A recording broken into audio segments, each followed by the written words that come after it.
Hi friends మాకు చిన్నప్పుడు Doordarshan channel అని ఒకటి ఉండేది టీవీలో. ఇంక వేరే ఛానల్స్ లేవు. అది గవర్నమెంట్ ఛానల్, హిందీ ఛానల్ అనమాట. ఓన్లీ హిందీ అన్నీ వస్తాయి. కానీ ఫ్రైడే రోజు చిత్రలహరి అని తెలుగు పాటలు వచ్చేవి. హాఫ్ అన్ అవర్ వేస్తారు.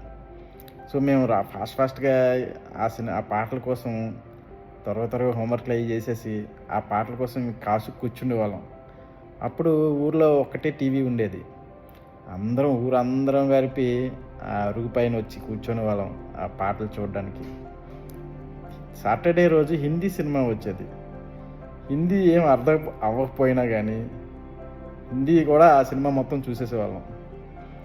తర్వాత ఆదివారం నాటి తెలుగు సినిమా వస్తుంది. అప్పుడు బ్లాక్ అండ్ వైట్ అంటే అప్పుడు ఎన్టీఆర్ గారు, ఏఎన్ఆర్ గారు, కృష్ణ గారు, లేకపోతే కాంతారావు గారు, శోభన్ గారు ఇలాంటి సినిమాలు వేసేవారు. అయినా వదిలేవాళ్ళం కాదు. సినిమా మొత్తం కవర్ చేసేవాళ్ళం. ఈవెన్ అడ్వర్టైజ్మెంట్లు కూడా వదిలేవాళ్ళం కాదు. మధ్యలో కరెంటు గట్ట వెళ్ళిపోతే చాలా బాధపడేవాళ్ళం.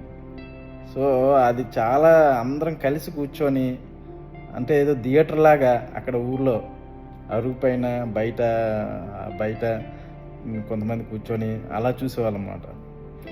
Really very good experience friends. ఇప్పుడు అవన్నీ మిస్ అయిపోయారు మీరు. Anyway bye.